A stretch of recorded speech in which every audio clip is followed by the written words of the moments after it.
Good afternoon. We are ready to start a young researchers session in Precision Medicine Networking Forum in Riga 2025. Welcome all. And it's a great pleasure today to chair this session together with Professor Zanda Daneberga from Riga Stradins University, and I am Professor Riekstina from University of Latvia. And we will start immediately with talks. And I just wish to say that all questions, please save the questions for a panel discussion, because each speaker will be given 15 minutes. We have to finish today, 4:20. That's a request from organizers, because we have to go upstairs to Ziedonis Hall for the final closing ceremony. And so I'm delighted to invite our first speaker today, and that is Elza Elizabete Liepina. She's a researcher from Riga Stradins University, and her talk is dedicated to microbiome studies, a correlation between baseline gut microbiome composition and neoadjuvant chemotherapy, outcomes in early breast cancer. So welcome, the floor is yours. So in this presentation, I'm going to talk about origin on the gut microbiome in breast cancer patients before the start of neoadjuvant chemotherapy. So the breast cancer is most malignancy of women in Latvia and worldwide, with more than 2 million cases each year. And items of apparent therapeutic approaches, therapy resistance, and excessive systemic therapy toxicity are observed. But the leading factors to these observations are still to be determined. There are many potential causing factors in the literature, with the gut microbiome being a potential biomarker in different kinds of cancers, also in breast cancer, predicting both response to treatment and toxicity. And there is a potential for intervening with the microbiome to improve the outcome. So while the gut microbiome is not directly affecting the tumor microenvironment, the effect of both cancer itself and the anti-cancer therapies are bidirectional. And the microbiome has the potential to modify pharmacokinetics of chemotherapy agents, affecting their efficacy and also toxicity. And in addition, the microbiome is supposed to be linked to the immune system, so it regulates some inflammation and immune responses and influences the effectiveness and different breast cancer treatment strategies, including immunotherapy and radiation therapy as well. So studying the microbiome could help enhance the effectiveness of different breast cancer therapies and helping personalized therapeutic strategy development. So in this project, we are collecting the gut microbiome samples for patients that are undergoing neoadjuvant chemotherapy. So samples are being collected at 3 time points, before the start of the therapy, in the middle, and at the end. But in this presentation, I am going to talk about the baseline gut microbiome composition. So all the samples were collected before the start of chemotherapy. Then they were sequenced using short-pin sequencing approach and analyzed. So a total of 40 patients were analyzed after filtering for inclusion-exclusion criteria.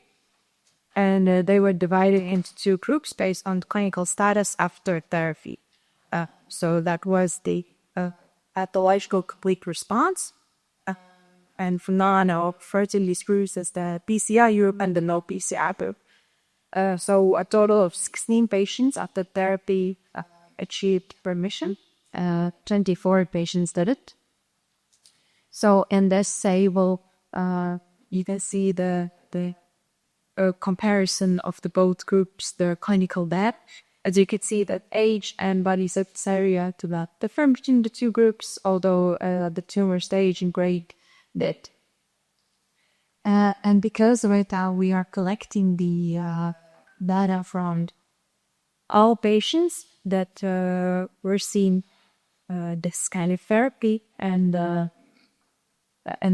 in line with our inclusion exclusion criteria, and you can see in these rats that both the molecular types and the breast cancer therapy strategies are quite diverse.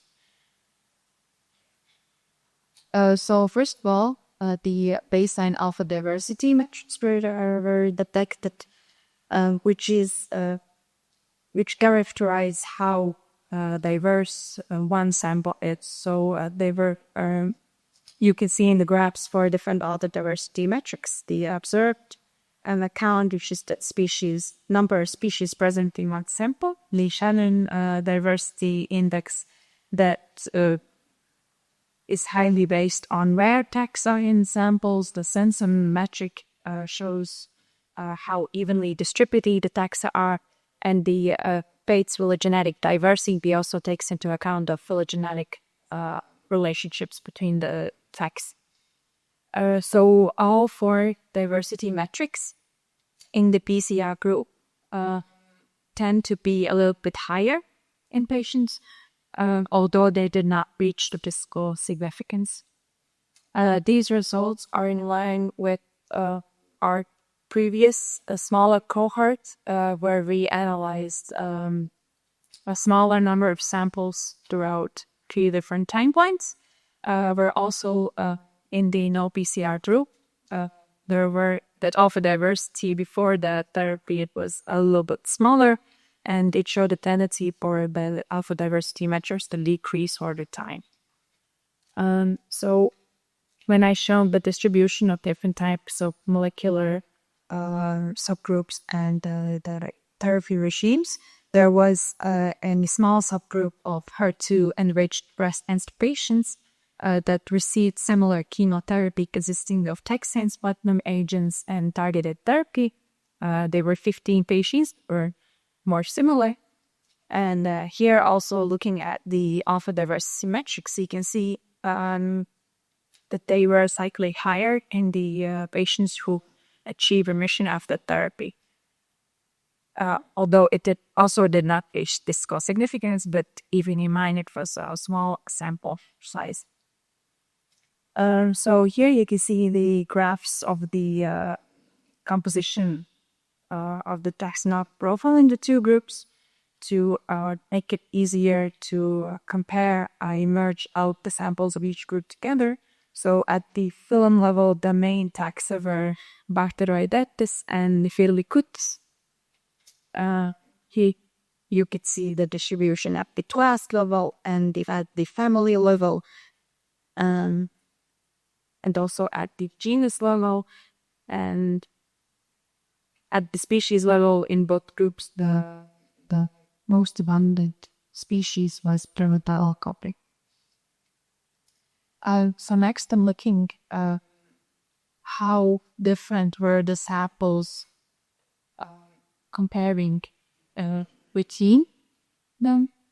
Then we're looking at the beta diversity, which is similar as in all diversity. They use different metrics like the Breaker metric that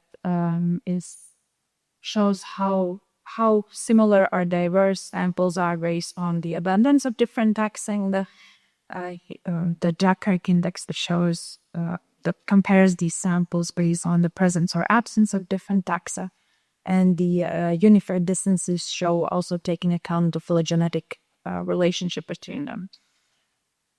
So when comparing the beta diversities from the two PCR groups, no significant differences were observed. However, when looking at the visualizations in these plots, we can see that there are some clustering happening in both of these plots. So I tried to find which of the other covariates could cluster these samples together. So it was the alpha diversity unique samples. So First of all, I divided the samples or grouped the samples based on their alpha diversity metrics, just using the median values of different alpha diversity measures. Here, for example, the Shannon index, and you can see that the clustering is more visual output here. Next, I wanted to find the optimal cutoff that more precisely divided the two groups. So that was with different diversity metrics, but the best one was using Shannon index.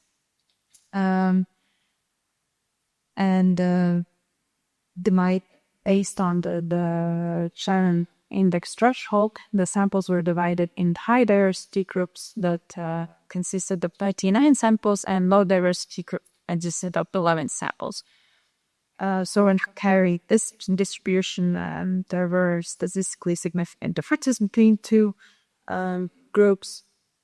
However, there was also significant difference within group dispersion between the groups, so that has to keep in mind.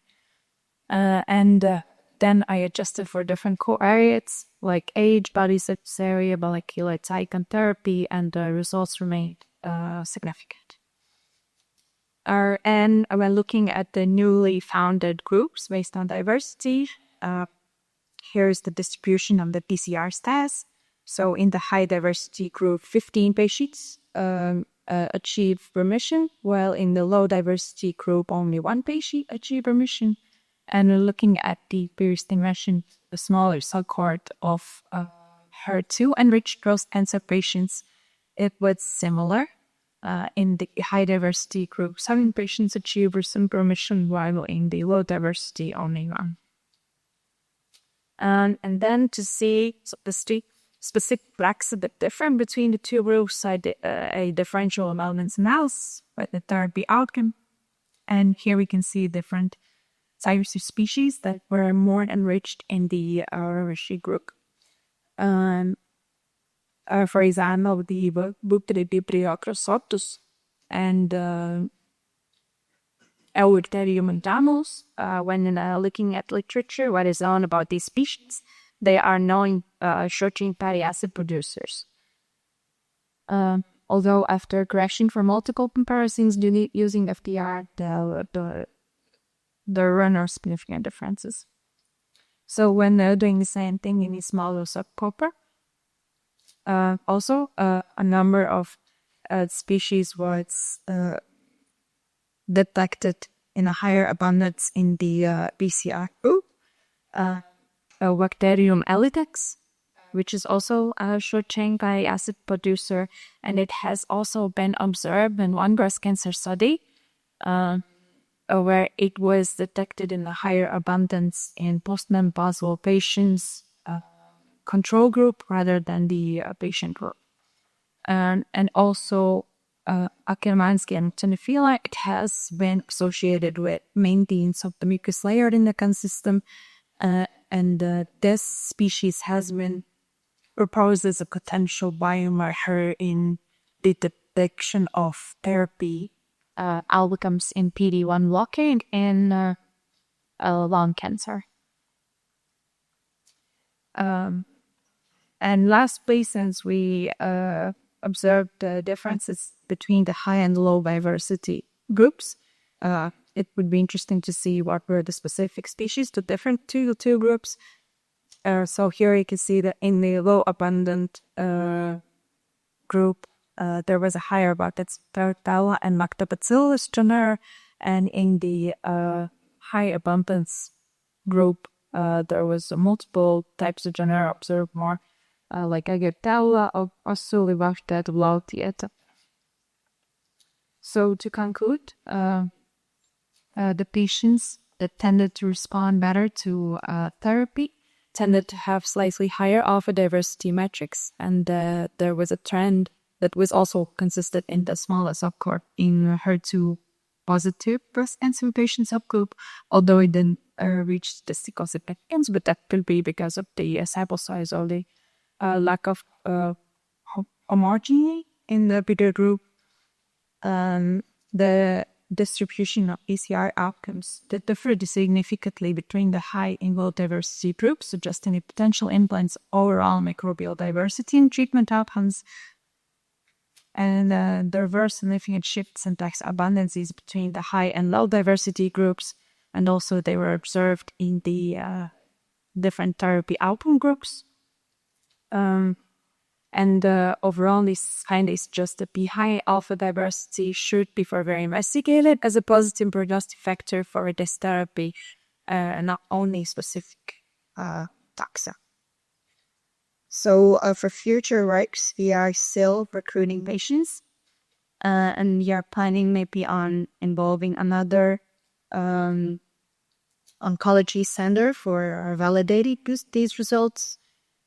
We are planning on investigating also the potential functional genomic profile, also the dynamics of the peptide points, and between the therapy outcomes, and also to analyze the metabolites, specifically short-chain fatty acids and secondary bile acids in these samples, and correlate them with the potential functional profile. Thank you for your attention.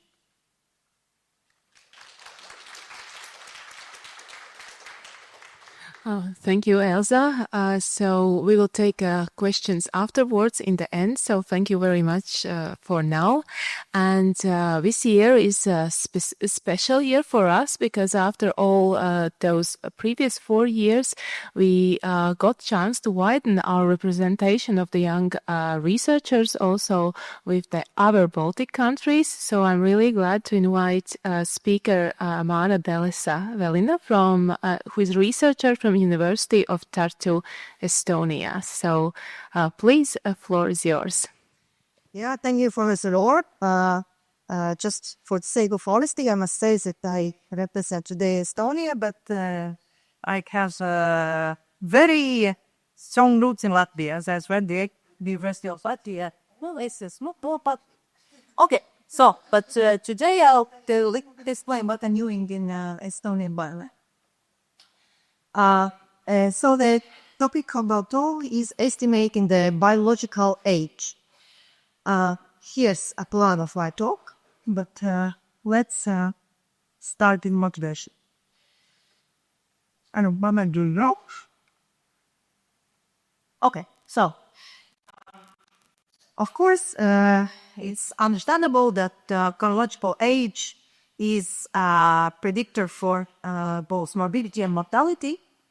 But interestingly, among older people, it is not as useful predictor anymore. And since a long time already, there has been wide interest in studying different biomarkers of age. And there's substandard biological age concept. We could say that this is like general health status of the organism based on some kind of a system that changes with age. Second thing is that Estonian Biobank has a large number of participants and with many different lights that you can see here. So there are various phenotypes, linkage with electron health registries, of course, genotype data and other omics profiles, such as metabolomics and microbiomes. But in particular, interest for half today is the metabolics data. It is one of the largest collection of metabolics data sets in biobanks today. Metabolomics, the profiling of small molecules which are involved in metabolic processes. And in particular, in our case, we have not-bacterial resonance measured metabolomics data. This data layer has shown a big promise in developing the biological age biomarkers. And it is maybe better than genetic data in the sense that it shows the current trends, which is like a cumulative effect of both genetics and the environment. That is why also it is highly predictive. So based on these facts, we wanted to develop a biological age estimate based on this metabolics data. So our study has three main goals. So first, create basically this metabolite data and metabolite biomarker score, which predicts mortality, like a mortality score. The second, estimate the cell-wise biological age based on this metabolite score and corn risk factors. Further, of course, evaluate how well this biological age actually is relating with survival on a mortality in other words. Okay, a few words about the Estonian Biobank copper. So there are in total more than 200,000 participants, which is around 20% of Estonian population. And interestingly, this data is being gathered in two ways. These more people to the reason. And these two weights are somewhat different between themselves.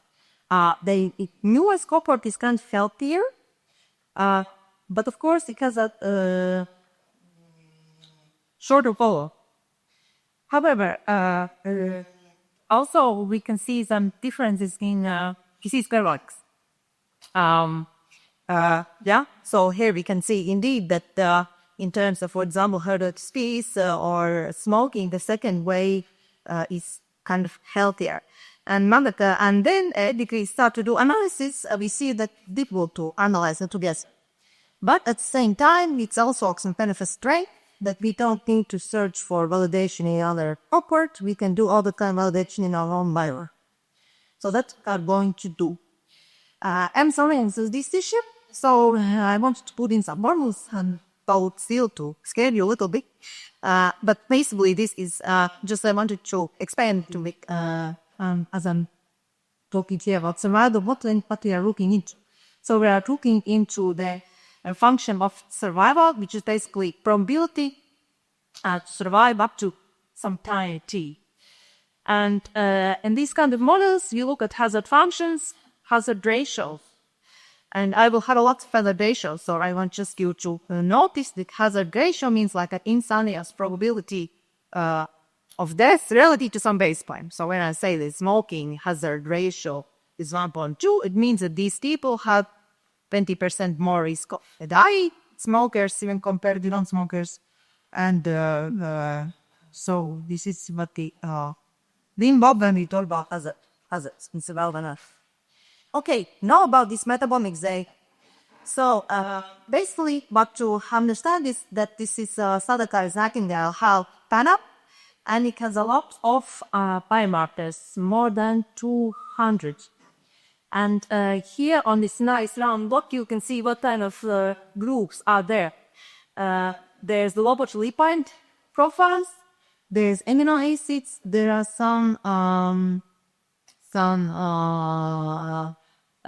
Iakaisuma about the name markers. Thank you, information act. Yeah, exactly. So, and as because so on, the database, everything seems to be significant.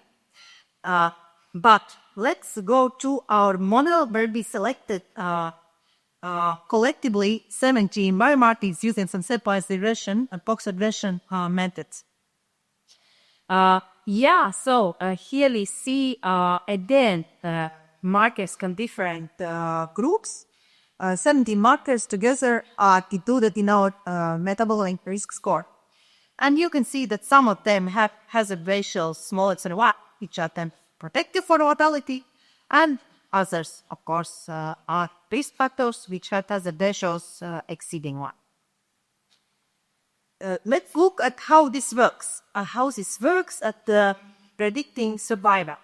So here we see survival probabilities based on this score 1x.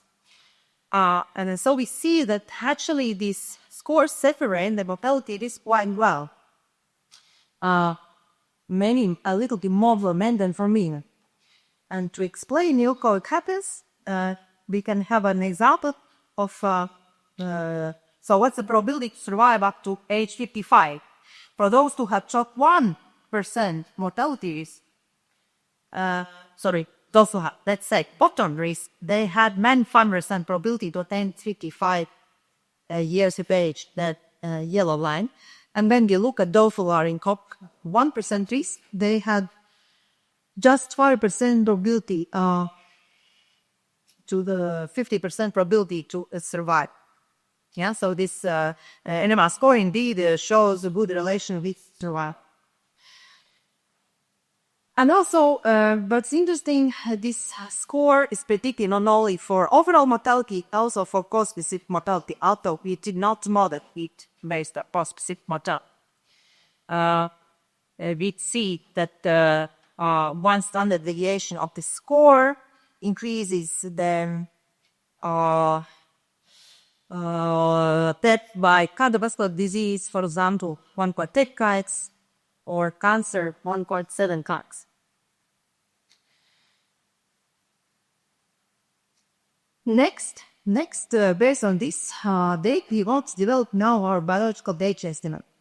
Now, just a few words that this the biological age estimates now are quite popular, and usually people base them on age as the dependent variable. So they try to find biomarkers which predict chronological age. And then this predicted chronological age, they will say that this is person's biological age. There are some programs with this approach from a causal statistics perspective, and it can show out that if a person has a higher biological age, it doesn't mean at all that he has more risk of disease or mortality. Because in the real age-related process, these biomarker values are themselves amended paradox, and this creates something which is called a post-species colliding bias, which biases all the estimates. So a better idea is to relate biological age to some other directive. And let's go to that idea. Basically, we just compare persons' individual survival probability with average survival in population. And how do we do that? Better to show with graph. So we model two survival harmships. The black one is the population one, and the red one is the individual one. And then we can find person's individual survival probability at this moment and compare it to the population average. And this difference between the two we will call the biological age acceleration. And in this way we can get the biological age estimate. And we use a specific parametric model for this answering. And as covariates, we will use our NMR score plus education, smoking, BMI, the subcategory disease information. I'm sorry. Okay, and so here are results. We obtain the biological age, and then we compare its chronological age. We can see that it can vary quite a lot away with the chronological age. Something like minus 15 plus 20, 30 years. There are quite a lot of these extreme cases where people are much biologically older than chronologically older. The reason why there are more these negative cases is maybe that as this is a survival estimate for mortality estimate, it's really driven by these negative cases in the copper, bad survival. From other side, what is important that this estimate is quite symmetric around the chronological age. So we don't see this heavy bias which might arise if we use age as a dependent variable in the model. Okay, now about these results, how well it predicts survival. So here are just give some numbers. For example, 1 year of biological age acceleration is associated with 70% or 12% decrease in mortality for men and women respectively. Next, when we compare with some muscle models which do not include NMR biomarkers, metabolic biomarkers, we see that this tool model is much better in sense that it more vividly classifies people according to their survival kind.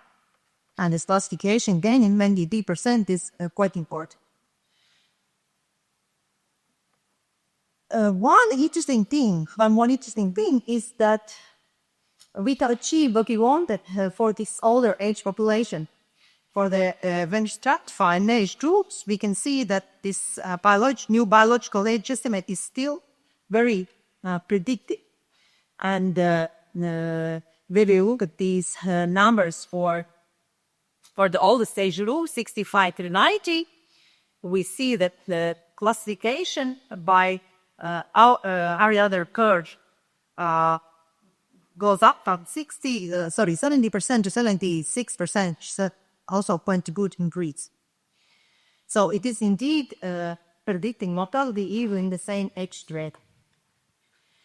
So now I want to say a few words about interpretation. Okay, so for each person, we can use this covariates as biological age, and then, okay, but maybe people laugh. Okay, what does it mean? Why do I have to say it like this?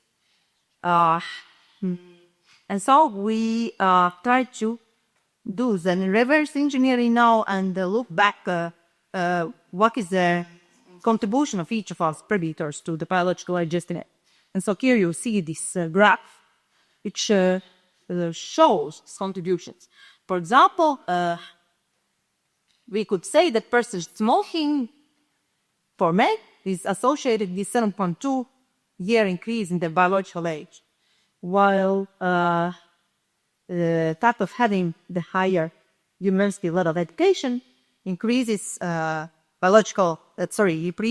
biological age by 4.5 years for men and 3.6 years for males.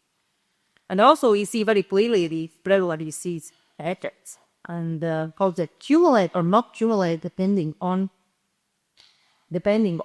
gender. So the last minute. Yeah, I am coming back. So my conclusions. So indeed, NMR metabolic score is a good predictor of mortality, and a survival-based biological estimate is better predictor than chronological age, and moreover, it is expressed in like one number, so easy to interpret. And this biological age has potential in risk classification for planning interventions or studies, and also for personalized health controls, with one, of course, discussion of how this should be done ethically. Okay, thank you. These are my colleagues collaborating on this research. And if you're interested, you can have a look at the paper, which is now up there as we are. Thank you.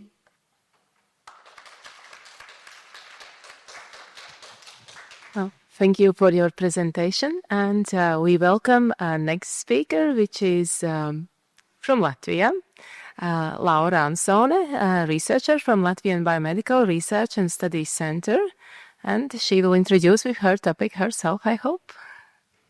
Hello. This okay, maybe over. Or summer. Okay. Hi, my name is Laura. So I'm a PhD candidate at the University of Latvia, and working as a researcher at Biomedical Research and Studies Center. And today I'm going to present our results about multi-omics study in COVID-19 patients and hospitalized patients, and I will show how our results indicate that mitochondrial damage and immunothrombosis drives probably these post-acute complications. So I don't think that COVID or long COVID takes a lot of introduce it. I think many of you know someone who struggle with long complications. According to statistics, epidemiologists did a bit. But as you can see that these patients tend to be very heterogeneous. They have different complications in different organ systems, like manual complications, nervous system complications, respiratory system, cardiovascular system, and other complications. And also want to point out the kidney damage, because I also try to focus on that by measuring kidney damage markers. So the first thing, we have to know the definition. So World Health Organization defines long COVID as a chronic condition. It develops after SARS-CoV-2 infection, and it persists for at least 3 months.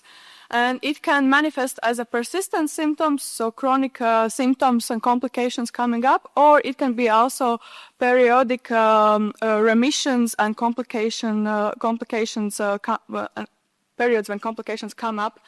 And here are also some epidemiological statistics, and if you know that the more than 175 million COVID cases we have, and depending like how in whichever population we measure how many have long COVID, depending how we calculate whatever, we still see that millions of people worldwide have these long COVID symptoms.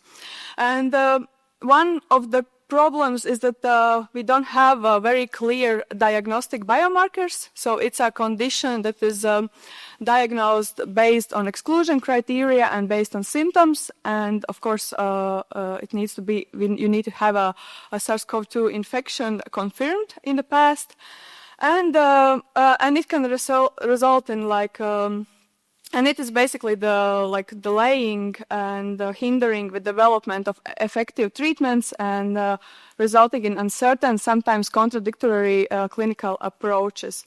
And also we need to right at this beginning start to stratify these patients, because we see that patients who were hospitalized during acute phase, so they had a severe condition, severe COVID, the prevalence of this long COVID is much higher in this, but it's not just long recovery. We also see that in patients who had mild acute phase, mild symptoms during acute phase, they also experience various complications in the post-acute period. And most famous of these complications is this fatigue and brain fog and post-exertional malaise. I want to say that it's also characteristic to the patients who are discharged from hospital who had severe acute phase, but these patients additionally have fibrosis, so tissue damage and organ damage. And of course, impact on healthcare was not just the pandemic and what we all lived in it. I don't have to explain it a lot, but it's also very important in the field of healthcare in rehabilitation. This is not a sponsored post. No one's paying me to advertise this, but there are many rehabilitation programs in Latvia. And here are examples from Germany, from UK. And yesterday I had in the dinner, I had a researcher from Netherlands sitting next to me, and he said that they also, in the clinic he works, they also opened last month COVID rehabilitation program. So that's there is a big demand to answer a lot of questions and treat a lot of problems for these people who are experiencing it. So yeah, to answer this demand, to solve this problem, there is some complexity we have to think about in this case of post-acute COVID and also post-acute conditions in general. So there is a big heterogeneity in the cohort and also in the symptoms and how these symptoms manifest. So first of all, we need to stratify based on acute phase severity, and then I would say in upcoming years, we're probably going to stratify these patients and focus more on specific complications. Also, another heterogeneity problem is that I'm researching, today you're going to hear results about hospitalized COVID-19 patients, and these patients are also very heterogeneous before the COVID. So when they are admitted to hospital with severe COVID, they already have different comorbidities. And so it's a new disease. We need to gather as much information quickly, so that's why we chose a multi-omics approach. We can gather a lot of that data in relatively short time. And then, of course, we will try to make some conclusions about pathological mechanisms and maybe also come up with a potential biomarker panel to advance the diagnostics and diagnosis of this condition and maybe help to stratify patients for development of treatments. So this is a design of my study. We had a longitudinal sampling. So we didn't know that there's going to be a long COVID. We chose to sample these patients longitudinally in the beginning of pandemic. So first sampling was done in the first day of hospitalization. So that's an acute phase sample, time point A. Then the next sampling we did a month later, month post-hospitalization. And the third sample we got took 3 to 4 months post-hospitalization. And then I did a patient stratification using electronic health registry data. So I looked at the ICD-10 diagnosis codes that each patient had, and we stratified these patients in 2 groups, so long COVID group and recovered group. And the logic was that if patient didn't had pass this post-acute diagnosis, any of these codes in 3 years prior acute phase, and then there was a new post-acute diagnosis in this 6-month period post-acute phase, then this patient was classified as long COVID patient, and the others were classified as recovered patients. A specific list of these post-acute diagnoses was taken from this one publication where doctors and medical specialists actually did a great job making this list. And about the results. So the first thing you see from my principal component analysis plots, you can see that that time point A is really differs from both of the recovery phases. And if we look at both the groups, recovered and long COVID groups, we look at the shapes, we can't really see that they group together. So probably these patients have a similar recovery trajectories, and these biomarker concentrate differences will be like a low differences. Nevertheless, so the strategy was, when we look at this PCA plots, was to start analyzing recovery trajectories for all of the patients together, and only then look at what really differs between these groups. Regarding the mitochondrial damage, so here you can see a volcano plot. So here we have compared the blood transcriptomic results from acute phase and 1-month recovery phase. So these will be negatively expressed in acute phase. These will be positively expressed in acute phase. And for visualization purposes, I've also highlighted different functions in different colors. And as you can see that here in acute phase, there are a lot of negatively expressed genes compared to recovery phase that are related to mitochondrial function. And that's consistent in a lot of literature, and also comes up in our results. And if we look at urine metabolomics, we also see significant changes in carnitine concentrations, so the same 2 time points compared here. I just can show a couple of carnitines. So carnitines is very important. They're very important. This carnitine-coupled transport system to transport in the fatty acids in mitochondria for beta oxidation. So that's also, I have to mention that I have published also the blood metabolomics results, and it's consistent with those results. And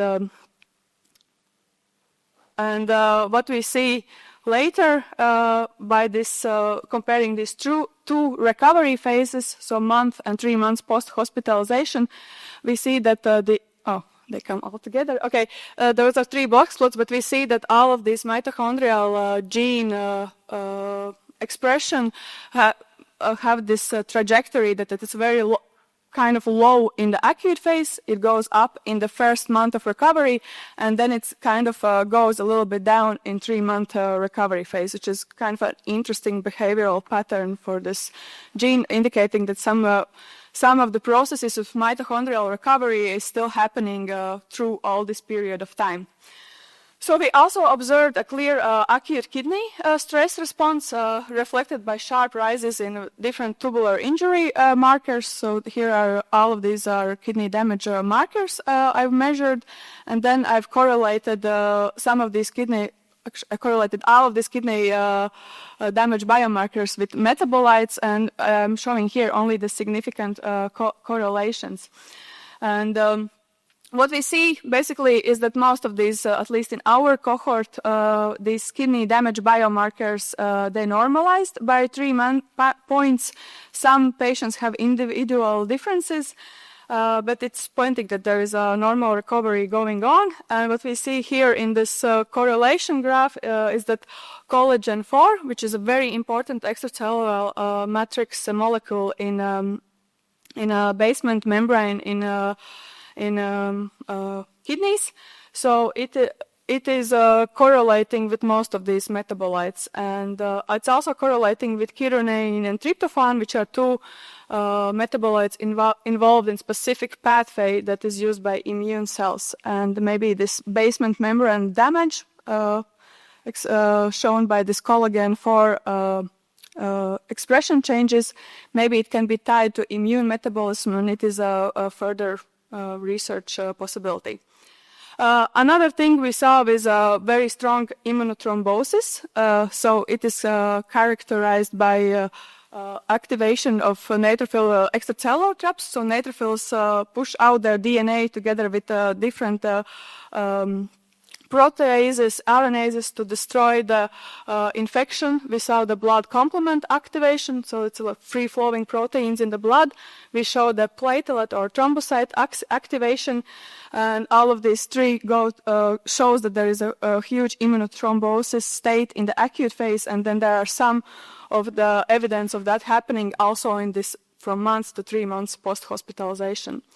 And when we compare long COVID and recovered groups in this cohort, we see that there is persistent this platelet thrombocyte activation in the 3 months post-hospitalization, which is more positively expressed here in the long COVID patients compared to recovered patients. We see some inflammation markers. It's probably a low-grade chronic inflammation happening in these patients. And we see tissue remodeling markers, so connected to probably organ fibrosis, organ damage recovery. And I have 1 minute left, but actually I want to emphasize and highlight this immunothrombosis mechanism. So together with between neutrophil activation with all the consequences that comes out of it, together with platelet activation and complement activation, that's actually a very prothrombic state that damages endothelia. And there are a couple of camps that long COVID researchers say that it is a cardiovascular disease or neurological disease or lung disease. Like my results would be leaning that it's more like in the cardiovascular camp. But here are my conclusions. So immunothrombosis is a central pathological axis driven by neutrophils, complement, and platelet activation during the acute phase, and it damages the endothelia. And long COVID patients retain a molecular footprint at 3 months, so persistent endothelia, platelet activation, low-grade inflammation, and tissue remodeling. And here I have a panel of molecules that we show upregulated in long COVID patients, and I choose this panel specifically these molecules from the results I have, because these are molecules that can be measured in any clinical lab. By immunoassays or proteomic assays. You don't need to do omics. Okay, the time is up. Thank you all for your attention. Thank you very much and for taking time. Now, great results. And now I would like to invite a colleague from Lithuania, so to represent all 3 Baltic countries. So next speaker will be Raimonda Kubiliute-Mikalauskiene from Vilnius University. And her talk will be how to detect renal cancer from the urine samples. So very warm welcome to Riga. Thank you. Good afternoon, everyone. My name is Raimonda, and I'm from Vilnius University Life Science Center, and to present a short presentation about how to detect kidney cancer from the urine sample. So firstly, why kidney cancer? Because it is lethal, yet it's silent, yet the most lethal cancer of the urinary system. And 3 years ago in Europe, there were more than 145,000 of new kidney cancer cases and more than 52,000 deaths from that disease. And according to the incidence rate, Latvia goes into the second place, and Lithuania in the fifth place. And more than 90% of all kidney cancer cases are detected incidentally during the radiological examination of the patients due to the unrelated symptoms. That means that absolute majority of patients having kidney cancer don't even feel that they have it. And thanks to widely used radiological examination, most kidney cancer cases are detected at an early stage, when surgical tumor excision is the standard of care procedure, giving the quite good treatment results. But sadly, about 30% of cases are disclosed as benign after nephrectomy, and that means that patients unnecessarily lose the kidney. That cause them additional health issues.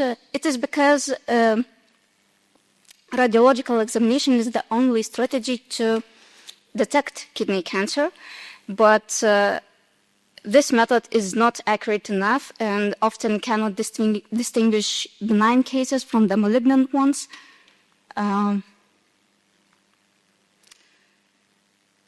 Early kidney cancer detection, of course, improves patient survival, as in the case of other malignancies as well.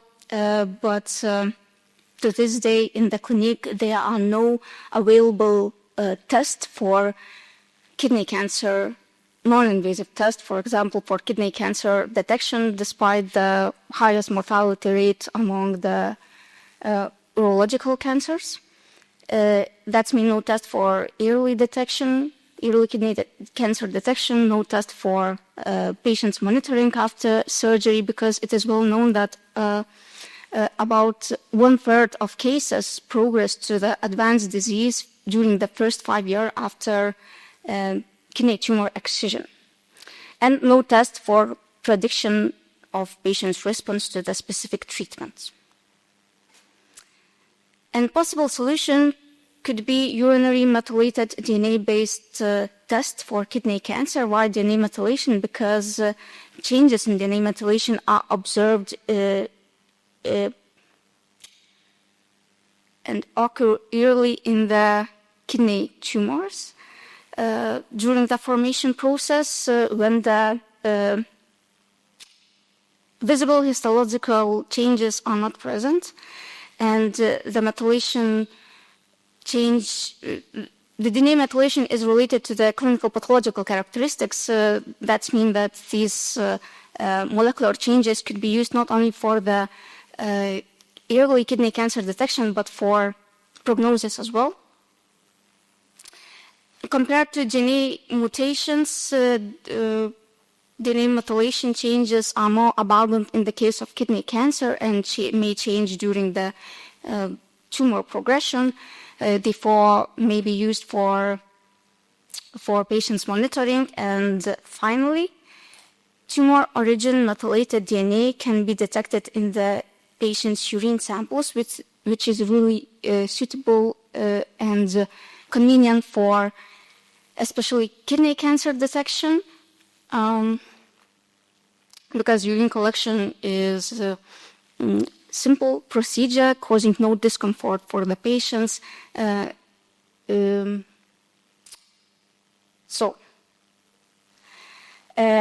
Urine is exceptionally convenient, but firstly we need to figure out what to look for in that sample. So for that purpose, we performed genome-wide screening of DNA methylation in the cancerous and non-cancerous renal tissue samples to find out DNA methylation changes specific to the cancerous renal tissue. And these DNA methylation could be possible putative kidney cancer biomarkers. So firstly, we collect tissue samples from 11 kidney cancer patients and extract genomic DNA from that samples and prepare for the hybridization onto human DNA methylation microarrays and compare the DNA methylation profiles between cancerous and non-cancerous tissue samples. And such a comparison reveal significant methylation differences in more than 300 genes.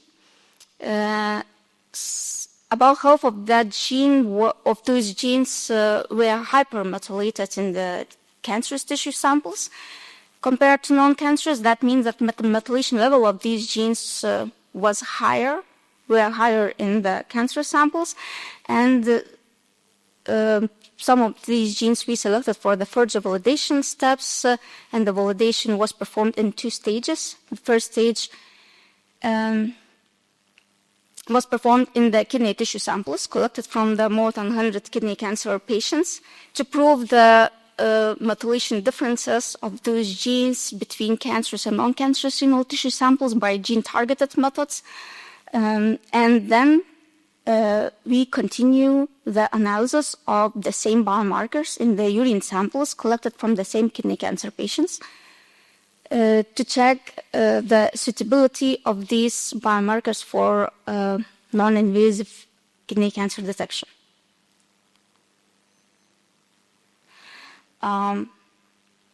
In this validation step, we also include the asymptomatic control group of kidney cancer-free patients as a control.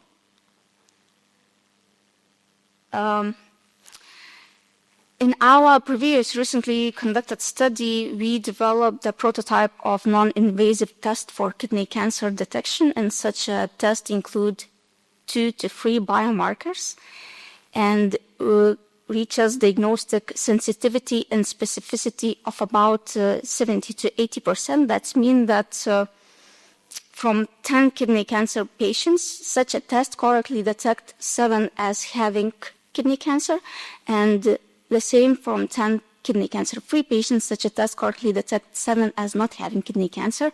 Thus, still some patients would be misdiagnosed with such a test.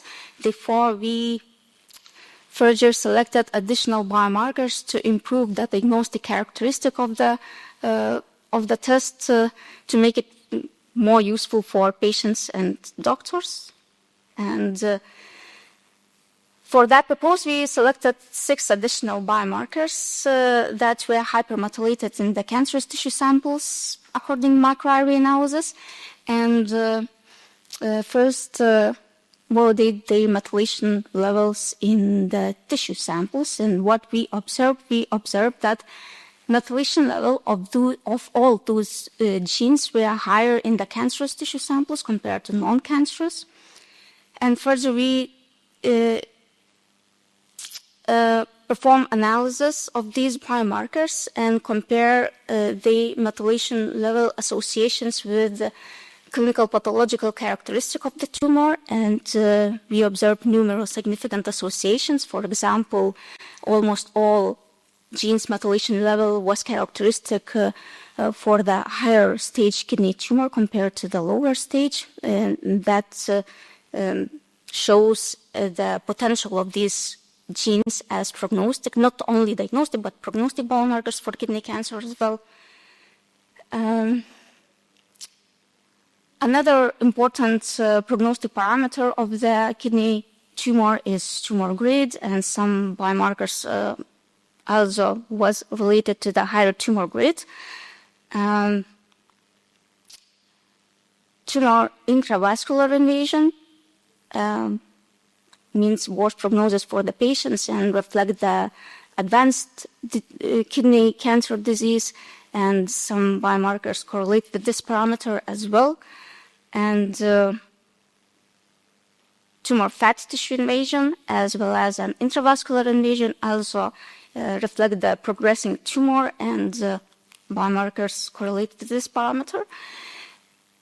And finally, tumor necrosis. Is also important prognostic parameter for kidney tumors, and some biomarkers correlate with this parameter.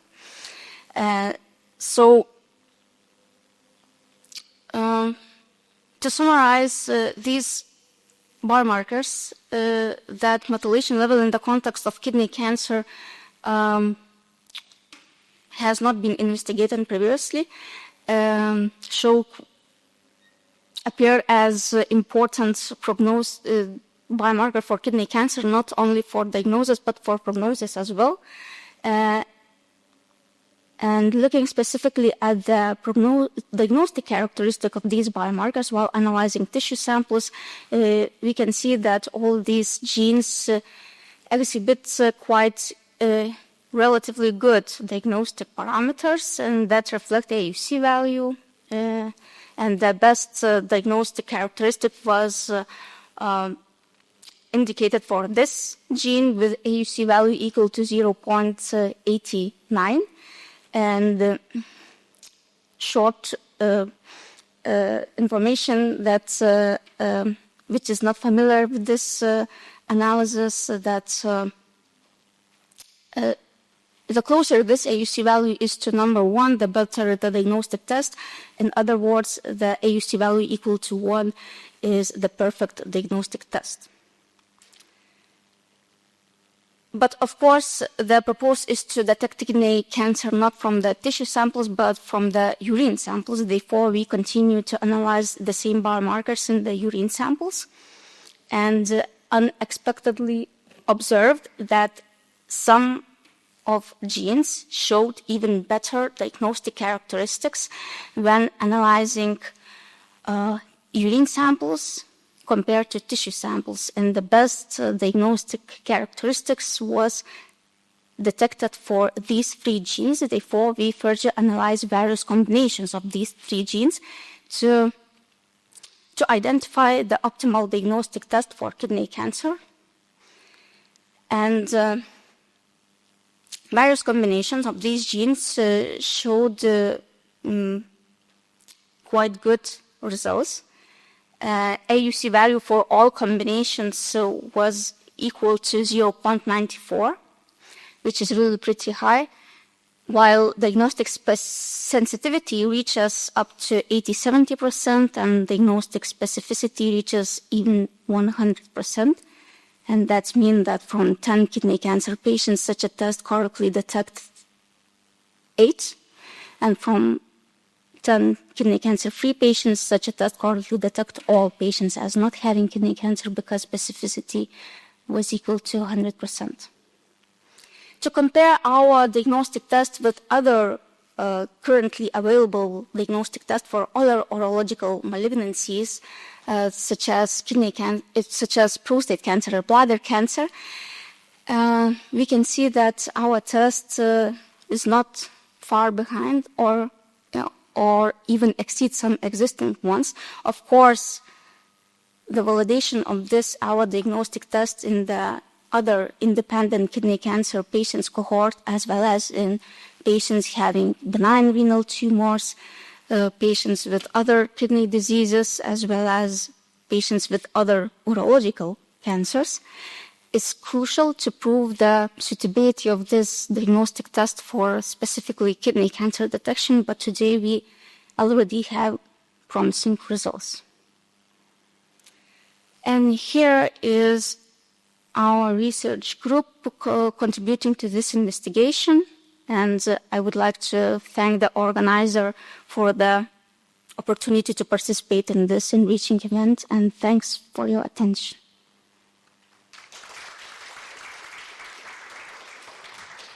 Thank you very much for your interesting presentation. And now our last presenter is Jānis Stāvsis, a researcher from University of Latvia. Please, floor is yours.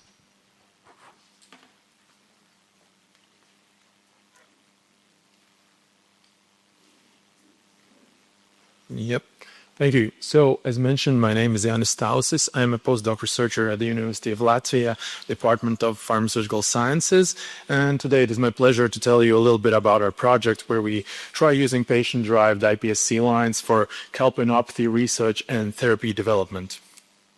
So, a little bit of background first. What we'll be talking about today are limb-girdle muscular dystrophies, or LGMDs, which are a group of rare progressive genetic disorders that are characterized by wasting or atrophy and weakness of the hip and the shoulder muscle areas. There are a plethora of forms of this disease associated with a bunch of genes. To be more precise, 28 recessive and 5 dominant forms. And we'll be talking about the calpainopathy in specific, which is the most common form of LGMD in Europe that is associated with pathogenic variants in the CAPN3 or the calpain-3 gene, which encodes a calcium-dependent cysteine protease. So the full name of the disease would be LGMD-R1 or D4, calpain-3 related, because this disease actually has two forms, a recessive and a dominant one, denoted by the R and the D in respective. And here on the right, you can see a schematic of all the muscle proteins associated with the various forms of disease. And here in the very center is the calpain. Which makes it a little bit more interesting is that it is one of the few non-structural muscle proteins associated with an LGMD. And it is the calpain-3 is the only muscle-specific calpain. So what are its functions? The main functions are regulatory and signal transferring. The regulation is affecting the muscle cytoskeleton, myoblast fusion, and the muscle differentiation. It reduces the MyoD activity and enhances the muscle stem cell renewal. And in general, it regulates genes for adaptive resistance. So a little bit more about the protein itself. It has the four main domains that it shares with other calpains. It's the PC1 and PC2, which are the protease core subdomains, allowing it for its proteolytic activity. Then we have the CBSV, which is the calpain type beta sandwich domain, which allows its structural changes upon activation and as well as the substrate binding. And then we have the PEF or the penta-EF hand domain, which allows it to bind calcium ions for its activation and also allows it to homodimerize.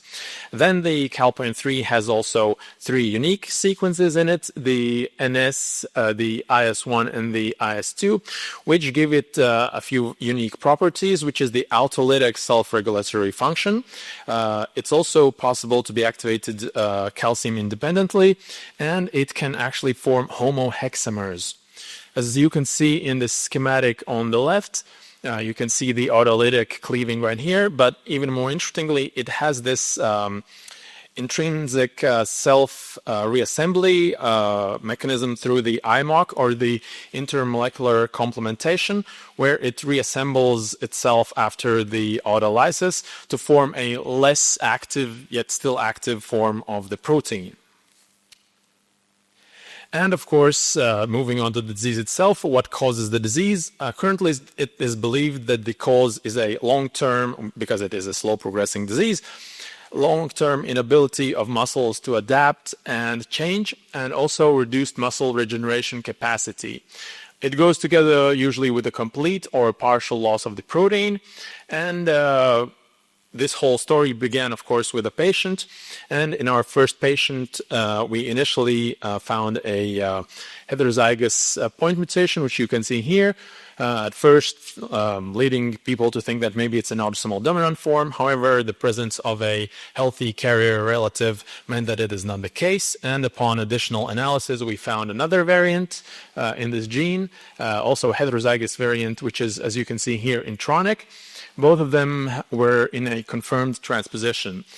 And what you can see on the right is the first images of the first patient with roughly 10 years between the top panel and the bottom one. And as you can see, the patient went through a pseudo hypertrophy in the beginning, and then went to a very prominent hypertrophy, especially in the lower muscles, as the disease progressed.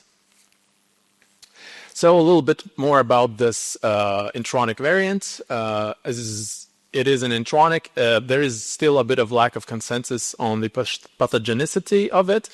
One of the main reasons for that is because the minor allele frequency of this variant in the European population is above 1%, meaning that based on the standards, it should not be associated with a rare disease.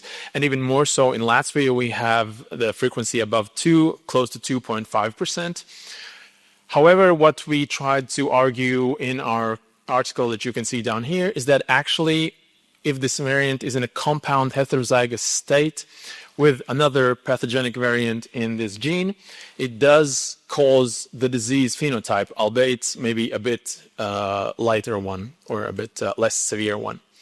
And in this initial patient, we identified at least 7 patient-specific splicing variants, most of which would introduce a frame shift, and it was actually a bit of a first clue for the functions of this variant. So a bit more on the splicing, as we found out that it could, the idea was that it could affect splicing as an intronic variant, even though it was not in the splice site directly. So nowadays we have these very nice in silico predictory platforms, and if you run it through the most advanced ones, it will give you 2 possible hits for this variant. It's either a new acceptor site, which was not the case, or a broken branch point. And just a quick reminder of what a branch point is. So when a splicing occurs in an RNA, the exons need to be brought together in the 3D space for them to be close together, and then for the intron to be excised and for the exons to be spliced. So for that to happen, the intron needs to form this sort of loop, and the point where it anchors, the 2 ends of the loop anchor on each other, is this so-called branch point. And indeed, this mutation changes the motif for the branch point in this intron, and it drops the expected activity value, which led us to have a hypothesis that the failure to use this proper binding site might lead to use of other cryptic splice sites that are present in this intron. And indeed, when we look at the experimentally detected splice variants, we can see that they fit perfectly with the predicted cryptic acceptor sites in this intron. So what we have now is these 2 variants, and you can see where they are in the protein. We have the point mutation here in the smack dab middle of the PC1 domain, which might probably decrease its proteolytic activity on one allele, and then on the other allele we have our splice affecting variant here at the very end of the CBSV domain. And what that might do, it might induce the nonsense mediated RNA degradation, meaning that there is either no or very little functional protein actually from this allele. So the aim of our study was, of course, to create a calpainopathy disease model for targeted therapy design, which we broke down in 3 tasks. First of all, to establish the calpainopathy patient-derived iPSC lines, then to differentiate these lines into skeletal muscle cells, and finally to move about and work on developing novel targeted therapies for this disease. So on the first step, we do currently now have 3 patients from Latvia, all of them interestingly having the exact same genotype, even though not all of them are related. And we do have 3 iPSC lines from these patients now, which have been established, characterized, and registered in the Human Pluripotent Stem Cell Registry database. If you want to know a bit more about this, then you can check also our publication on this. So moving on to the second stage, which is the differentiation of these iPSC lines into skeletal muscles. We used a direct differentiation approach using the protocols and reagents from AmsBio and Stem Cell Technologies, as well as the COLF 2.1J line as a reference. Here on the right, you can see a schematic representation of the process and the different differentiation stages, as well as the main markers that you would check for each of these stages. And on the bottom, you can see representative images from several of these stages, starting with iPSCs, myoblasts, and then myotubes. Here we have some more representative images from this differentiation. On the top, again, different stages of the differentiation itself, starting from myoblasts, then midway through fusion, where they form these very characteristic swirls. I'm not sure if you can actually appreciate them in this resolution. And then moving on to the very pronounced myotubules.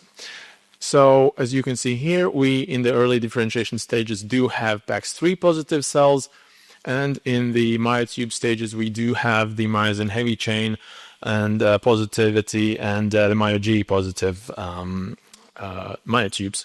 And if you look at the blown up image here on the bottom right, you can actually appreciate that we do actually have quite a few also multinucleated fibers, which is another characteristic marker for myotubes. Unfortunately, we do not really have a PAX7 positive cells. However, that is a possible outcome. So what about the calpain? So in this differentiation stages, we can detect it throughout the differentiation, both in the myoblast and the myotube stages. What is interesting that we seem to observe a difference between the signal intensity and localization of the calpain between the control line and the patient-derived lines, which hopefully might be promising for the future. If we look at the transcriptome analysis, we can see that we do indeed have PAX3 positive cells or PAX3 expressing cells both in myoblasts and myotubes, and the level decreases as it is expected. As I said, we unfortunately do not have really any PAX7 expressing cells. We do have the myo-D signal in both the myotubes and myoblasts, and we see this dramatic increase in myo-G moving from myoblasts to myotubes, which is also to be expected.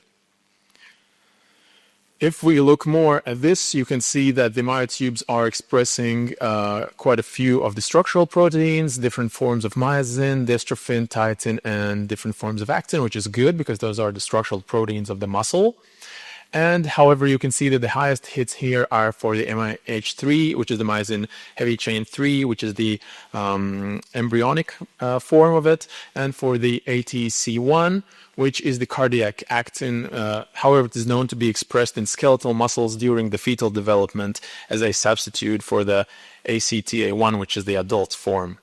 Which means that we do have embryonic myotubes, meaning that they are not quite mature. However, that it is a hurdle that is well known in the muscle research community, and as well as many groups around the world. We will be working further on to work on this maturation.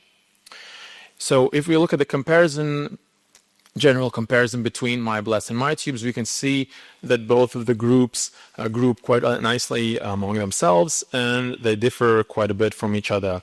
And if you look at the myotubes versus myoblasts, here you can see in the myotubes we have the decrease of the mechanisms that are important for dividing cells, and an increase of mechanisms that are characteristic to muscle cell development. So this leads us to say, or we can say with quite high certainty, that we do now have successfully differentiated iPSCs that are differentiated into myotubes, albeit we still have a few more characterization steps that we want to go through with these.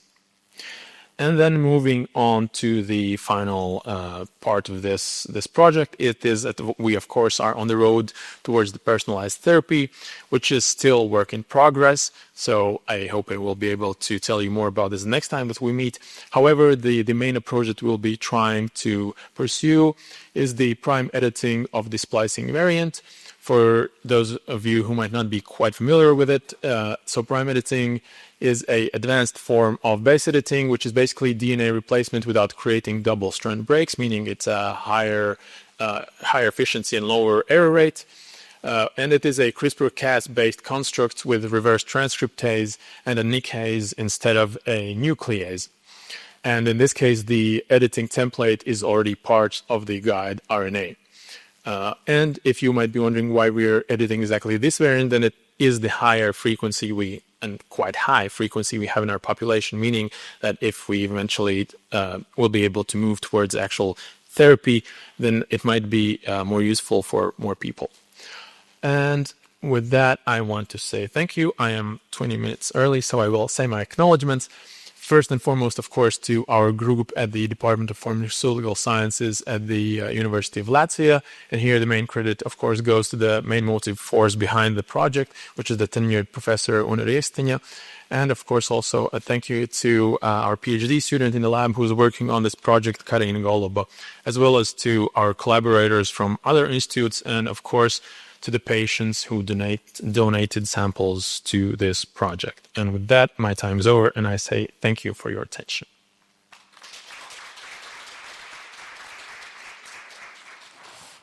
Thank you, all presenters. And now please welcome to the stage and the audience. We will have one question for each of the presenter.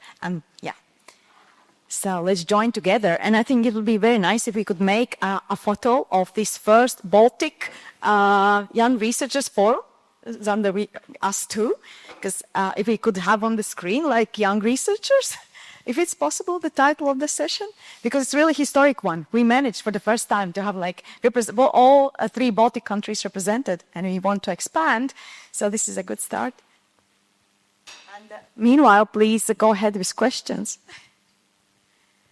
First question, please.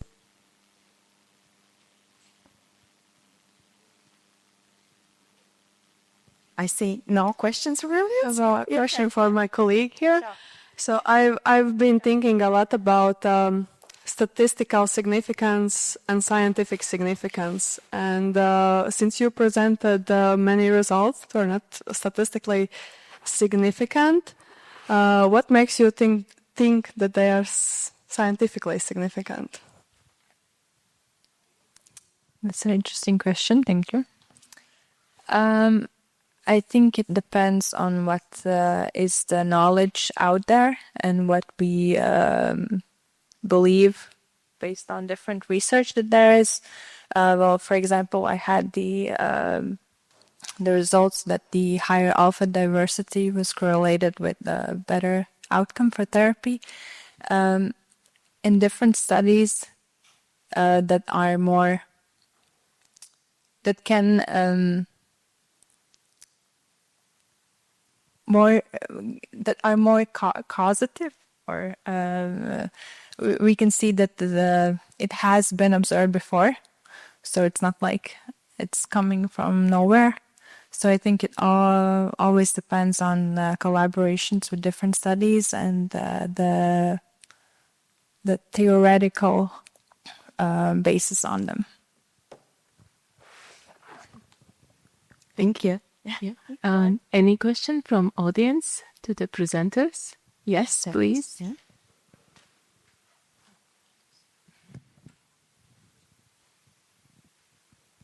Yeah, thank you. I think I have a question for Yanis, especially about the step towards precision medicine regarding editing the splice site variant.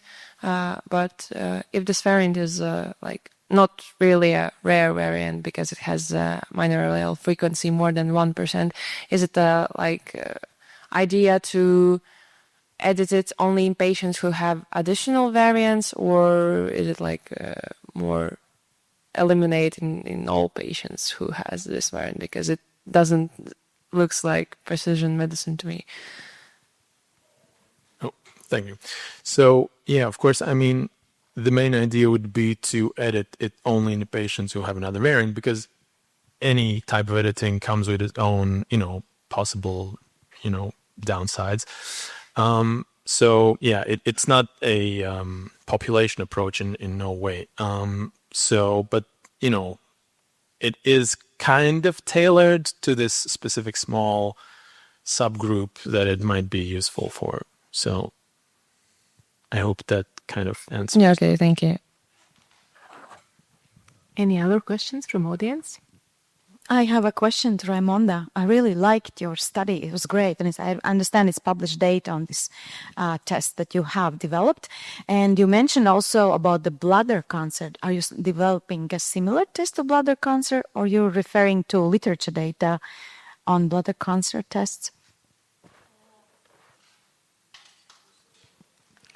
No, we investigate only kidney cancer and search the biomarkers for kidney cancer. And the one of the last slide, I present the test for other urological malignancies is not from our laboratory. It's just published. Thank you. Yeah, would you like to expand your test to be also tried in Latvia on patients from Latvia? It would be nice, I think. Yeah, I think so too. Okay. Thank you. Any other questions from audience? Yeah, Inna, please. I have a question to Laura. So taking together all your knowledge, what you presented about long COVID, what could be practical benefit or medical benefit to those patients? So maybe immunosuppression because of activation of immune system, or some medical relief of mitochondrial damage like mitochondrial cocktail or something else? Regarding therapy, I haven't focused my work to that yet. I would say that maybe my results are more beneficial in a diagnostic field, because some patients didn't get tested, or they tested on their own blood tests, and the test results are not in the health registry data, and we do need some kind of markers. That at the last slide with the conclusions, I presented this one panel that could help to stratify the patients. Regarding the therapies, yes, there are many off-label use of different therapies. Like in Latvia, many doctors prescribe mildronats because it's related to mitochondrial function for people with this chronic fatigue. And then also, since it's a common symptom with this post-exertational malaise, that patients cannot have a prolonged physical activity, and they are really devastated after activity.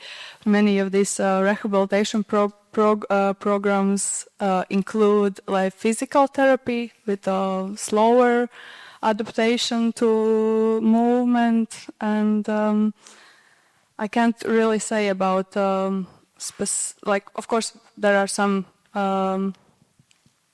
therapies that now are antiviral for the acute phase, but there isn't something specific for COVID, long COVID, and I think probably it's not really possible to have a specific long COVID medication, since they are very heterogeneous, these patients. Okay, thank you. And if I may be the one who would give you the last question, and my question would be to Mara. So your research was really interesting on this kind of modeling. How do you see results of your research in the precision medicine, how it can benefit in precision type of medicine? Yeah, thank you for the question.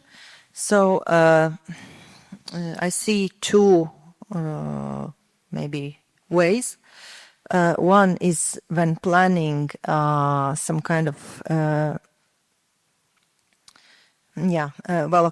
I'm not exactly sure what is precision medicine, whether I understand it correctly. But so, for example, I was showing this last diagram of what is the interpretation of biological age, and actually it involves a lot of questions in whether indeed we should present patients with their biological age estimate. And my answer is, for now, not based on literature but on guts, is no, because I think it involves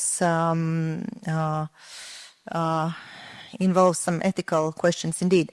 But however, in this kind of aggregated form, when we can say that in population level, this, indeed, like for example, one or other condition is related to increased biological age, then that can motivate people to change their